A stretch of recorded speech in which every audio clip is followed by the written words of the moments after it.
Kamalindi, Kamwadhi, Tudoregi, Jafo Ambomaro, Francis Mtalaki, labda unaweza kutupa mwangaza ni yapi yanaendelea katika msitu wa Shakahola hii leo, wakati ambapo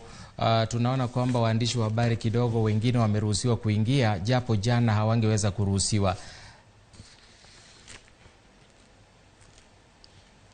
Mtalaki, wapo unanipata? Nafasi ni yako, tuelezee ni yapi yanaendelea katika msitu wa Shakahola. Asante sana na kusikia ni kwamba kinachoendelea kwa sasa ni kwamba wale maafisa wa DCI kitengo cha upelelezi wa mauaji bado wanaendelea na ile shughuli ya kufukua maiti, japo hatujaweza kupata taarifa kufikia sasa kwamba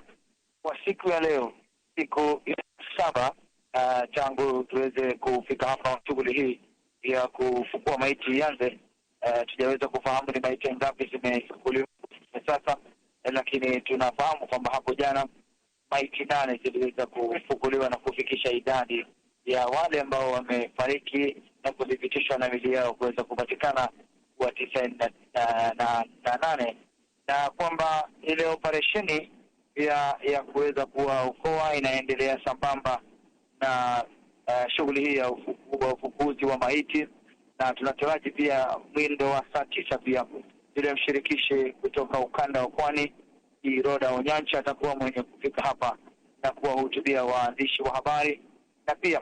huenda hii leo basi waandishi wakapewa fursa ya dakika chache tu kujionea ni wapi maafisa hawa wa upelelezi wamechimba kaburi ngapi na wameweza kufukua maiti kiasi gani baada ya hapo jana kuweza kuzuiliwa. Na pia katika hospitali ya Malindi ni kwamba kulingana na shirika la Msalaba Mwekundu au Red Cross ni kwamba watu 10 zaidi wamejitokeza, au familia 10 zimejitokeza wakisema kwamba wanawatafuta wapendo wao na wanaamini kwamba wamepotelea katika msitu huu wa Shakahola kutokana na imani ambazo walizokuwa nazo wakienezwa na Kasisi Potovu Paul Mackenzie, na kwamba inafikisha idadi sasa ya wale au zile familia ambazo zinatafuta wapendo wao kuwa 324. Kadri siku zinavyokwenda, siku zinazosonga, tunaona kwamba idadi ya familia zinazidi kuongezeka. Na pia kando na hayo, pia tunaweza kudhibitisha kwamba kukamatwa kwa Kasisi Ezekiel kwamba kwa sasa bado anaendelea kuhojiwa na maafisa wa DCI katika kaunti ile ya Mombasa. Kwa hivyo kuna mengi ambayo yanaendelea kijiri, lakini kuu zaidi katika msitu huu wa Shakahola ambapo tumekuwa tukikita kambi kwa wiki sasa na zaidi, ni kwamba shughuli ya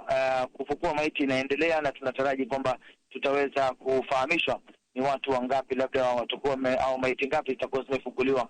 hii leo. Na kuna kile kitengo ambao kimeweza kutengwa kwa kutoa habari. Tunasubiri kwamba mshirikishi mkuu atakuwa anatueleza mengi. Na kando na hayo pia kuna swala la upasuaji, manake ile mochwari ambayo iliweza kufika hapo jana tayari inafanyiwa ukaguzi, na tunaarifiwa kwamba hapo kesho shughuli ya upasuaji itakuwa inaanza rasmi, na tumeweza kudhibitisha kwamba mpasuaji mkuu wa serikali Johansen Odur tayari yuko katika mji huu wa Malindi ili kuweza kuendeleza shughuli hii. Kwa hivyo hapo kesho pia tunataraji kwamba shughuli ya upasuaji itakuwa inakwenda sambamba na shughuli hii ya kuweza kuwaokoa wale ambao wanafunga kula na kunywa katika msitu huu, pamoja na shughuli ya kufukua maiti. Asante sana Francis Mtalaki kwa taarifa hiyo. Iwapo tutahitaji ufafanuzi